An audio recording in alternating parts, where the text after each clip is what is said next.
नमस्कार दोस्तों। आइए आज हम सभी एक ऐसे टॉपिक पर ध्यान देते हैं दोस्तों। अक्सर आप सभी ने देखा होगा दोस्तों कि बहुत सारे लोग ओवरवेट होने की वजह से प्रॉब्लम्स फेस करते हैं और ओवरवेट होना भी नहीं चाहिए।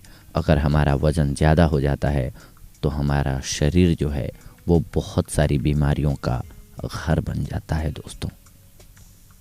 लेकिन जितनी मुश्किलों का सामना हमें ओवरवेट होने पर करना पड़ता है, उतनी ही मुश्किलों का सामना अंडरवेट होने पर भी करना पड़ता है। तो बहुत सारे लोग समाज में हमारे ऐसे भी होते हैं दोस्तों, जिनका वज़न कम होता है, दुबले पतले होते हैं। दुबले पतले होने का मतलब है आपका वज़न कम है तो आपकी इम्यूनिटी सिस्टम कमज़ोर हो जाती है। जब आपका इम्यूनिटी सिस्टम अच्छा नहीं होगा, कमज़ोर होगा, तो आप पे बीमारियों का अटैक बहुत जल्दी हो जाएगा। आपका पाचन तंत्र सही नहीं रहेगा, सही ढंग से काम नहीं करेगा, तो आप दुबले पतले होते हैं, अंडरवेट होते हैं। फिर आपको बहुत सारी बीमारियों का सामना करना पड़ता है, मुश्किलों का सामना करना पड़ता है।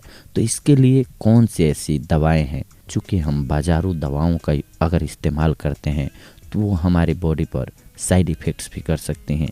इसीलिए हम नेचुरली तरीके से, प्राकृतिक रूप से कुछ एक चीज़ें लाए हैं आज शोध के अकॉर्डिंग, जिनका अगर आप सेवन करते हैं तो आप अपने वज़न को बढ़ा सकते हैं। और जो हास्यास्पद आप बन चुके हैं, यानी कि आपकी बॉडी पतली होती है तो हमें भी शर्मिंदगी महसूस होती है कहीं भी जाने में, उस चीज़ को दूर कर सकते हैं। और सबसे बड़ी बात अपने आप के लिए कि आप स्वस्थ और स्मार्ट दिख सकते हैं। तो इसके लिए आपको आवश्यक सामग्री क्या होगी वो नोट कर लीजिए दोस्तों। केला लाना है आपको, दूध लाना है, इलायची लाना है।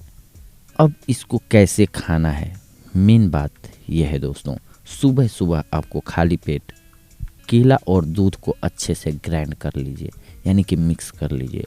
जब एक अच्छा मिश्रण बन जाए तो इसे पी लीजिए। अब क्या होता है, बहुत सारे लोग कहेंगे कि मैं केला दूध पीता हूँ फिर भी मेरा वेट नहीं बढ़ा। क्यों नहीं? क्योंकि आपका पाचन तंत्र जो है उसको सही से डाइजेस्ट नहीं कर पाता है। इसलिए आपको उसके 2 मिनट बाद केले और दूध के जो जूस है उसको पीने के बाद आपको 2 मिनट के बाद एक इलायची को या फिर 2 इलायची को चबा चबा करके खा लीजिए अच्छे से, आपको फ़ायदा करेगा। हाँ, दूध और केला में अगर आप किशमिश डाल लेते हैं 10 ग्राम, यानी कि 20 से 30 किशमिश डाल करके आप खा लेते हैं तो ये आपके लिए सबसे ज़्यादा फ़ायदेमंद होगा दोस्तों। इसके बाद आप दोपहर के खाने के साथ अंकुरित मूंग की दाल लीजिए। ये कैसे होगा, आप मूंग की दाल लाइए, उसको रात को भिगो करके छोड़ दीजिए, फिर उसे कपड़े में लपेट करके रख दीजिए, अगले दिन वो अंकुरित हुआ रहेगा। ऐसे एक बार सिस्टम बन जाएगा तो हर रोज़ का आपका चलता रहेगा। दोपहर के खाने के साथ आप इसका सेवन कीजिए। खाने का जो है अंतराल वो कम कर लीजिए। अगर आप सुबह शाम और रात को केवल खाना खाते हैं तो इसकी बजाय आप खाने का ड्यूरेशन हर 2 घंटे में कुछ न कुछ खाने की आदत बनाइए। ये इलायची आपके डाइजेशन सिस्टम को मजबूत करके आपकी भूख को बढ़ाएगी। और ये स्प्राउट्स जो आप लेंगे, यानी कि मूंग की दाल, अंकुरित मूंग की दाल जो आप खाएंगे, ये आपके पाचन तंत्र को सही रखेगा, पेट को सही रखेगा, भूख को बढ़ाएगा। और अगर आप सही से खाना खाएंगे तो स्वाभाविक सी बात है कि आपका वेट बढ़ जाएगा, आप खूबसूरत दिखने लगेंगे। हाँ, इसके साथ आपको करना क्या होगा कि बॉडीली, यानी कि फिजिकल एक्सरसाइज बहुत ज़रूरी हो जाती है। क्योंकि जब आप इतनी कैलोरी, प्रोटीन और एनर्जी लेते हैं तो उसका सही से डाइजेस्ट होने के लिए आपको उतना वर्कआउट करना पड़ता है।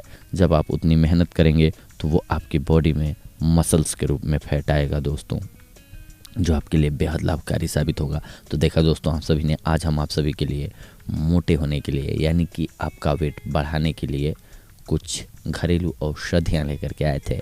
अगली बार हम आप सभी से जुड़ेंगे दोस्तों कुछ एक और महत्वपूर्ण जानकारियों को लेकर के। तब तक के लिए धन्यवाद। नमस्कार दोस्तों।